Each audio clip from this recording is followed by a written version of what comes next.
And what is up, everybody? All right, now, ever since the big announcement of Brock Lesnar coming back, going to be in UFC 200, I'm excited. And the fact that his opponent is going to be Mark Hunt, that is, that's very exciting to me. As far as who's going to win, I don't know. It's up in the air.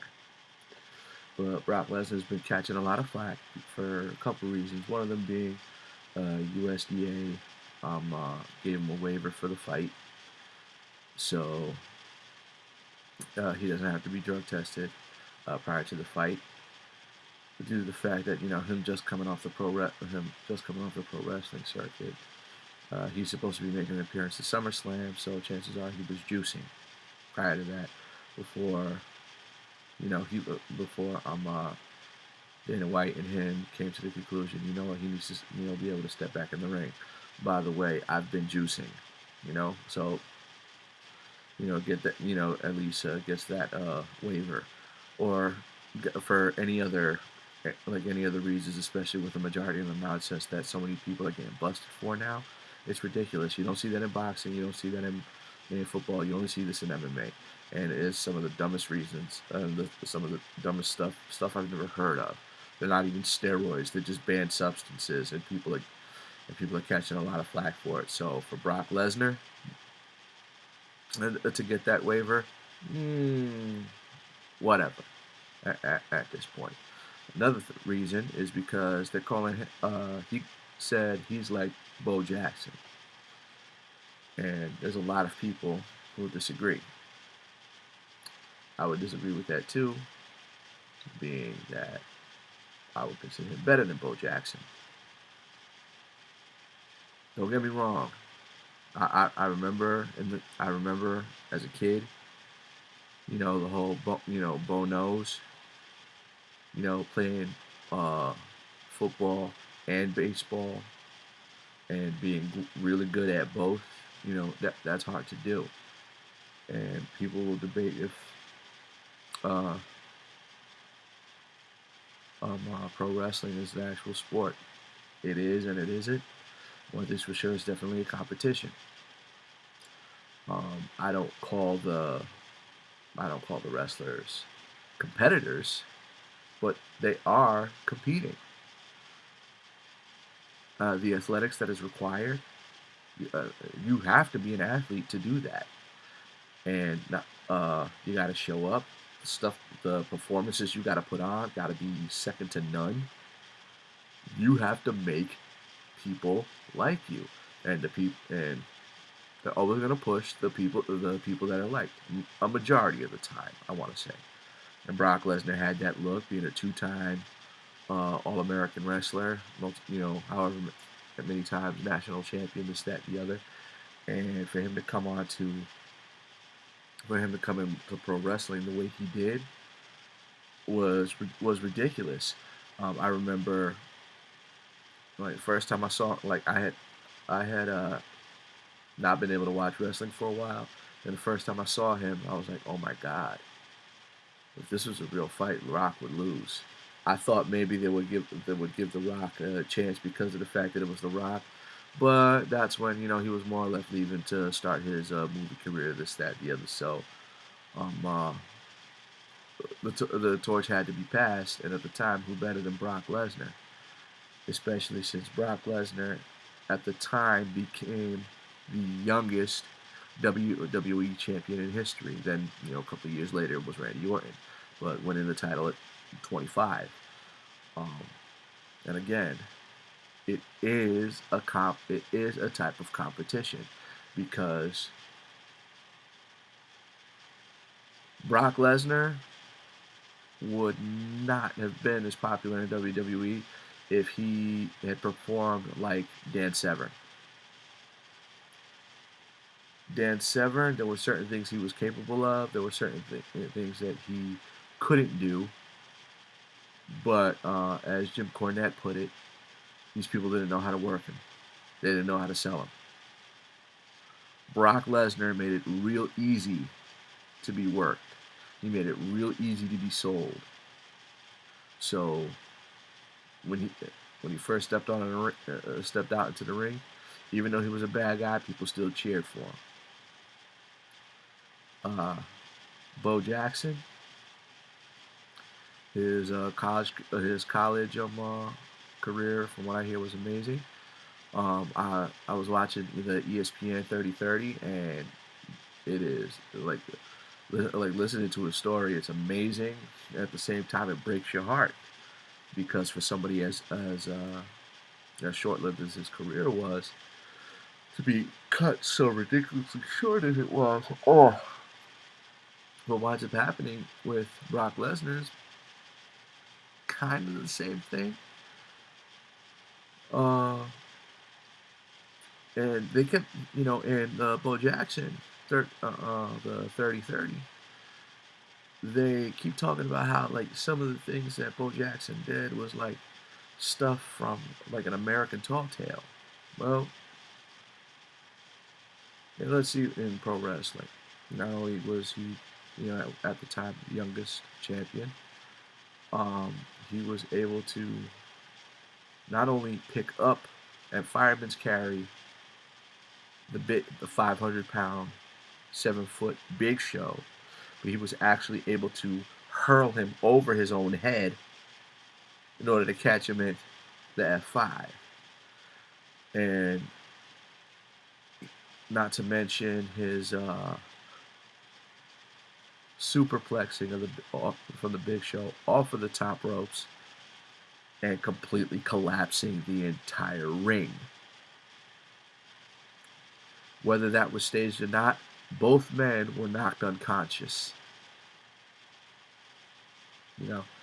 And considering that ring had to be sturdy for everybody else that night, a little bit too convenient to try to believe that, like, oh yeah, it was oh yeah, well, like, when did they have the time to loosen the bolts and everything like that, and nobody saw what was going on, really. That being said, uh even in mixed martial arts, his second fight in the UFC, his third professional fight altogether, second fight in the UFC, going up against Heath Herring. Heath Herring was a great fighter. Great, he was great. He was one of the superstars, the heavyweight superstars of Pride. For him to come into the UFC and to fight Brock Lesnar, first thing I thought was, this is a much better matchup for Brock Lesnar, a much better test of Brock Lesnar's mettle.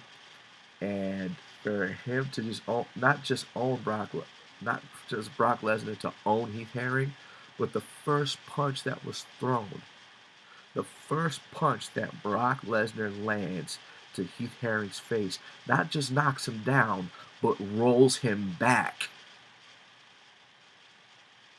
Never in the history of the UFC or mixed martial arts have I ever seen that. I don't think anybody's ever seen that. For somebody to get punched in the face and for them not to just fall back but to roll over twice, that's the kind of stuff that Bo Jackson would do.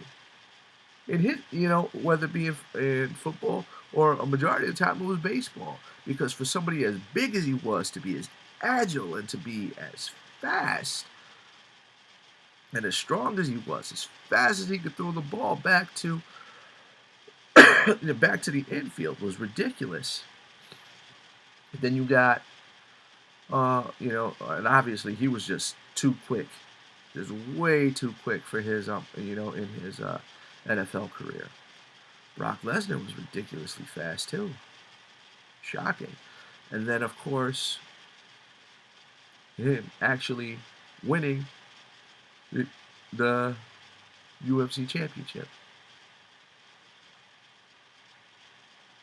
I don't think there have been many pro wrestlers in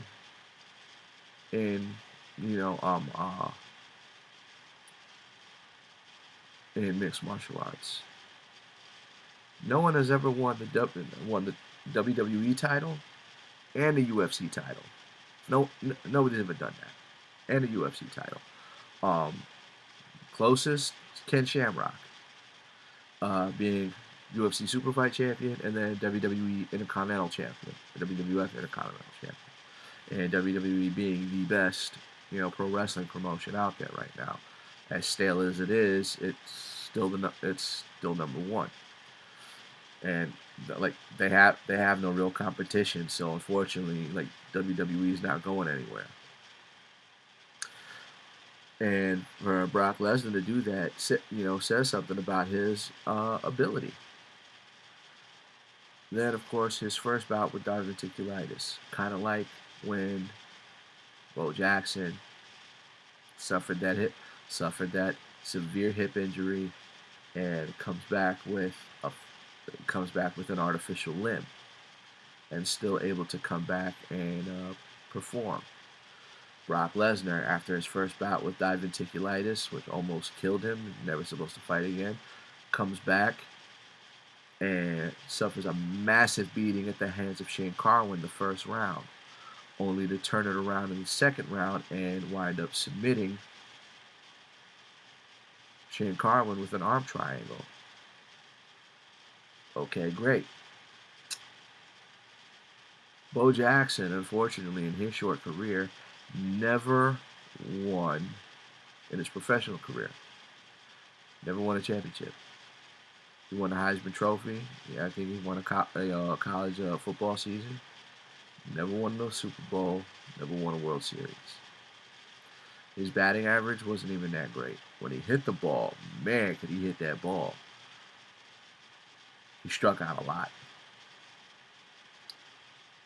Brock Lesnar, of course, after defending his title for the second time, loses to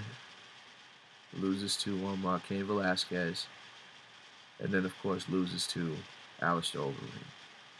Just like Bo Jackson, now he's a shadow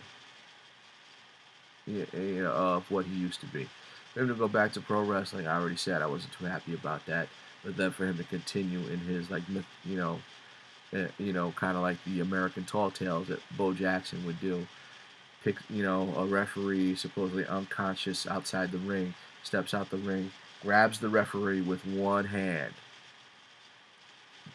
grabs a grown man up with one hand, and throws him back inside the ring so he can so he can do a 3 count.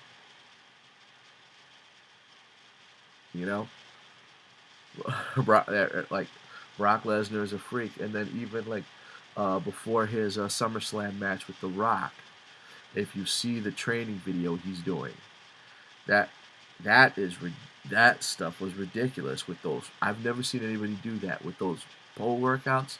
Again, likened to Bo Jackson's the American Tall Tale mythos that Bo Jackson has established. Brock Lesnar had that as well. Only difference is Brock Lesnar actually has championships to his credit. WWE as well as UFC. Is he going to win UFC Heavyweight Championship back? Probably not. Granted, haven't really seen Stipe Miocic's ground game, because this thing is more stand-up than anything. What's going to happen between him and it's going to be interesting what happens between him and Mark Hunt. Mark Hunt could knock out just about anybody. Brock Lesnar could take just about anybody down. Once it's a ground game, we'll see what happens. We'll see what Mark Hunt has, even though he does have a very underrated ground game. And I'm just